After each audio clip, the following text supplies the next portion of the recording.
Matin Sport. Marmol, bonjour. Bonjour. On commence par la Champions League africaine. On connaît désormais les 4 équipes qualifiées pour les demi-finales. On connaît exactement les 3 équipes. La 4e, on la connaîtra aujourd'hui. C'est le Mouloudia d'Alger qui ira chercher, on l'espère, on le souhaite, son billet pour les demi-finales. Ça serait historique pour le Mouloudia d'Alger. Pourquoi je dis historique? Oui, certains diront, mais non, c'est pas historique, ils l'ont déjà gagné. Mais ils l'ont gagné en 1976. Peut-être que vous n'étiez même pas né. Alors c'est pour vous dire que cette équipe du Mouloudia d'Alger aujourd'hui peut renverser la vapeur sur ce qu'elle a montré avec le soutien des supporters qui sont en Afrique du Sud, qui sont à Johannesburg, qui se sont rendus à l'entraînement, qui ont chanté, qui ont porté les joueurs pour leur dire on est là, on va vous accompagner. Face à une équipe joueuse, qui a de la qualité, l'équipe d'Orlando Pirates, qui a gagné la Champions League en 1995, qui a atteint le stade également une nouvelle fois. Ce stade, les demi-finales, c'était en 2000, dans les années 2000. Donc c'est pour vous dire, les ingrédients sont là. Maintenant, il faudra marquer et ne pas encaisser. Peut-être, s'il devait chercher comme ça des exemples, pas en Champions League, mais je dirais, pas en Champions League africaine, mais en Champions League européenne, bien oui, je vous prenais un exemple, le Paris Saint-Germain qui avait été battu à domicile par Liverpool. Eh bien, le Paris Saint-Germain a su renverser la vapeur et se qualifier au pénalty. Pourquoi pas ce type de scénario aujourd'hui? Quoi qu'il en soit, on va écouter Khaled Ben Yahya qui va nous parler de son adversaire du jour, l'équipe d'Orlando Pirates.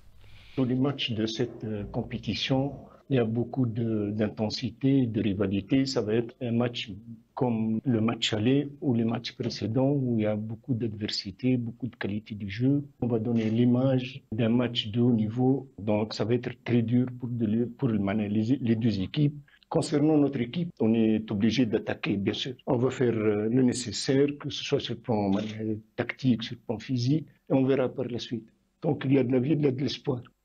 Il a raison, Khaled Ben Yahya. Tant qu'il y a de la vie, il y a de l'espoir, de l'intensité. Il faudra en mettre, il faudra être fin prêt, il faudra se surpasser sur ce type de match. Et ça dure 90 minutes. Vous savez, dans un match de foot, vous avez les temps faibles et les temps forts. Profitez des temps forts et savoir, faire le dos rond durant les temps faibles. C'est tout l'enjeu de cette rencontre. Mais sous ça, l'attaquant du Mouloudia d'Alger sur le match d'aujourd'hui. L'équipe d'Orlando. Mais il n'y a rien qui est fait, on sait très bien. Franchement, j'ai confiance au groupe. On est tous déterminés, on sait qu'on va aller chercher la qualification là-bas. On a 2 buts à mettre pour se qualifier, un but pour accrocher la séance de tir au but. On sait qu'on va aller se qualifier, Inch'Allah, on va tout faire pour aller se qualifier. Mais on est confiant, on est confiant. On doit s'appuyer sur ce qu'on a fait de bien, rectifier ce qu'on a fait un peu de mal, plus de détermination dans la finition. Et Inch'Allah, on va ramener la qualification. Ce sera un nouveau match, dans un autre stade, dans un autre environnement. Mais franchement, confiance au groupe, totale confiance à l'équipe, au staff. On sait qu'on doit aller là-bas, on doit mettre un but pour accrocher les pénaltys, 2 pour se qualifier. On va tout donner pour leur ramener la qualification et pour ramener une demi-finale au 5 juillet. Ils partent avec un avantage de 1 but. Donc forcément, eux, ils vont aborder le match d'une façon différente de la nôtre. Mais on va tout faire pour marquer, pour changer cet avantage de notre côté et ramener la qualification, Inch'Allah. Mais voilà, M. Sousa s'est inspiré de l'exemple du Paris Saint-Germain en disant on peut se qualifier au penalty. Le match, coup d'envoi 17h, ça sera en direct sur les ondes d'Alger Chaîne 3. Alors, vous avez dit vous avez parlé des autres qualifiés pour les demi-finales. Qui on retrouve? Mamelodi Sundowns, c'est l'équipe sud-africaine. Grande équipe des années 2000 sur ces dernières années, toujours en demi-finale, en quart de finale ou en finale, Mamelodi Sundowns. On les qualifie, on les appelle les Brésiliens du continent. Et ils ont éliminé un géant également du continent, l'Espérance sportive de Tunis. Un but a fait la différence, le but marqué à l'aller, 0-0 sur le match retour. 2 Algériens dans cette équipe de l'Espérance qui n'iront pas en demi-finale, Belaïli et Tougaï.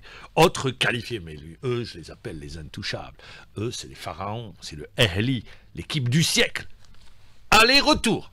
Ils ont fait le boulot, ils ont fait le taf. 1-0 sur les 2 matchs. Ils ont éliminé El Hilal du Soudan qui était dans le groupe du Mouloudia d'Alger et qui a terminé à la première place de ce groupe.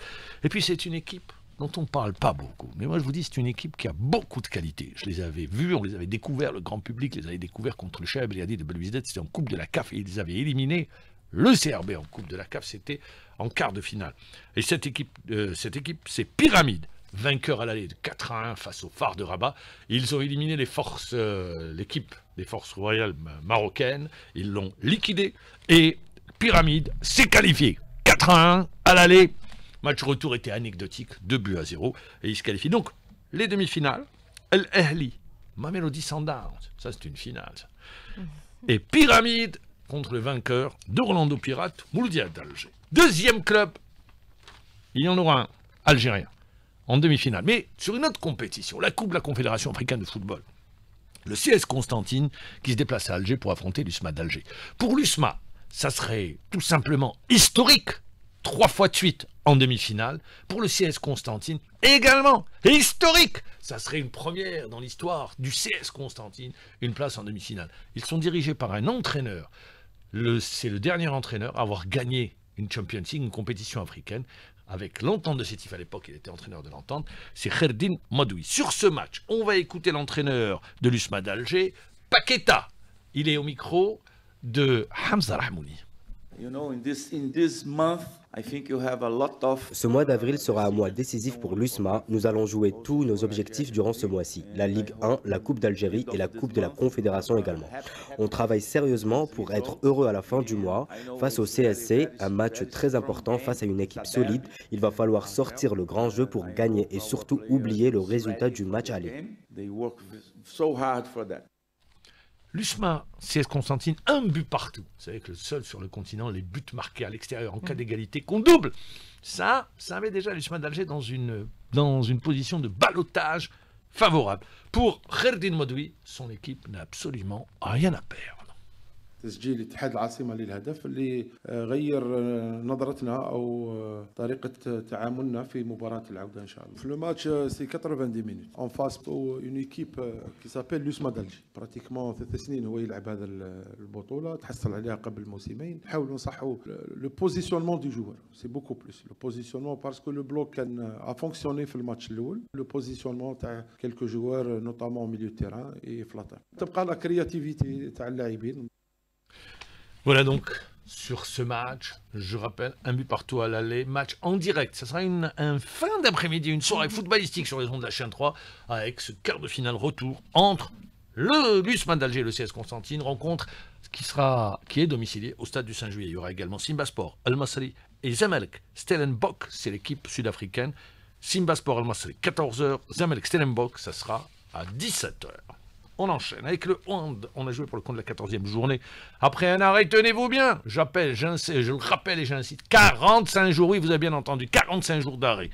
Ça a été une journée à rebondissement dans le groupe B où le Handball Club d'El Biar rejoint l'Olympique d'El Oued à la première place. Compte rendu de cette journée, signé Lotfi Benidir. La surprise de cette 14e journée du championnat Excellence Messieurs a été la défaite du leader du groupe B, l'Olympique d'El Oued, en déplacement face au CSB Moradalaïs par un but 28-27. Grâce à ce succès, le CSB se repositionne à la 4e place devant la GSE Skikda et reste provisoirement qualifié pour les playoffs. Pour le président du CSB, Nassim Hamouni, tout s'est situé dans le mental. On a fait une bonne préparation la semaine. Ça a payé, alhamdoulilah. Les joueurs ils étaient motivés, on a gagné. Maintenant, on a 2 points ou 1 point des playoffs. On va tout faire pour faire une bonne prestation et accéder aux playoffs, Inch'Allah. Voir le public, tout le monde se met au service de l'équipe. Autre bonne opération, celle du Handball Club d'El Biar qui retrouve la tête du classement en compagnie d'El Oued avec 20 points suite à son large succès face à la Lanterne Rouge. Le RC L'Herbe a 37-18 pour le reste des résultats du groupe B. Pas de vainqueur entre l'Olympique d'Annaba et l'Ittihad Ouergla 21 partout, alors que le Mouloudia Douat-Lilet s'est imposé difficilement à domicile face au Shabab Chilroumlaïd 26-25. Dans le groupe A, la hiérarchie a été respectée. Le leader, le Shabab de Mila, a battu le Mouloudia de Saïd à 27-25. Victoire en déplacement du second classement, le Mouloudia de Borj Barelij face au Shabab 0 Youssef sur le score de 23-17. Large victoire de la JS Saoura face à ML Berika 34-22, alors que le Mouloudia d'Oran concède à sa 11e défaite de la saison face au Shabab Borj Barelij 27-25 et occupe ainsi l'avant-dernière place avec 4 points. On reste avec le hand, ça y est, on connaît les adversaires de l'Algérie pour le Mondial 2025. Le tirage au sort a eu lieu hier au Caire, c'est le championnat du monde des U19. garçons. L'Algérie dans la poule C. Compétition qui se déroulera du 6 au 17 août prochain sur 4 sites en Égypte. Alors, le 7 national évoluera aux côtés de l'Espagne, qui est détentrice du trophée, de la Serbie et de la Croatie. L'Égypte, pays organisateur arrêté de la poule G en compagnie du Japon, de la Corée du Sud et de Bahreïn. Autre grande nation du continent, la Tunisie qui a été versée dans la poule H avec le Danemark, la République tchèque et les États-Unis, alors que la Guinée évoluera dans le groupe D avec l'Islande, le Brésil et l'Arabie saoudite. Voilà pour l'essentiel. Pour rappel, la sélection algérienne U19 avait validé son ticket pour le mondial de la catégorie en terminant à la 5e place. 5e place, oui, du championnat d'Afrique des Nations. Ils avaient battu la Libye par un but d'écart. On s'est qualifié, mais on est passé au forceps. J'espère qu'on aura retenu la leçon pour cette participation qu'on se prépare dans les meilleures conditions. Hier, eh bien oui, ils sont écroulés, ils sont tombés de haut. C'est le Real Madrid, humilié, mais un grand Arsenal notamment, et un grand Courtois, un très grand Courtois. Mais Rice, vous avez vu ces 2 coups francs, 2 superbes buts de Rice, Courtois battu, et le 3e également, comment, sur une attaque placé à une touche de balle en déviation. Le 3e but, la spontanéité également sur ce 3e but. Le Real qui pourrait être éliminé. Mais, il y a un match retour. Et avec le Real, tout reste possible. Mais hier, ils ont été tout simplement inexistants. Ils ont été pris par l'intensité. Cette intensité des joueurs d'Arsenal qui a fait que le Real n'a pas existé. Le Bayern, 104 joueurs. Et je vous l'avais dit hier matin, 4 et non des moindres. Face à l'Inter, le réalisme de l'Inter, eh bien, a prévalu. Il a manqué cette précision chirurgicale du côté du Bayern qui s'est incliné 2-1. Thomas Müller qui a marqué, le vieux, oui, il a marqué le vieux. Ça pourrait être son dernier match européen puisqu'il va quitter le Bayern de Munich cette fin de saison. Aujourd'hui, Paris Saint-Germain, Aston Villa, Unai Emery, il y aura de l'émotion qui revient au Parc des Princes. Une équipe du Paris Saint-Germain qui reste sur l'une des meilleures formations du moment au niveau européen. Et puis Barcelone-Dortmund. Pourquoi je parle de Dortmund? Barcelone qui... Cette équipe par Flick a été transformée. Intensité, jeunesse, qualité, talent, tout y est face au Borussia Dortmund de Ben Sebaini. Voilà les affiches, ça sera à 20h. Merci à vous, Mahmoud Jboul, pour toute l'actualité sportive.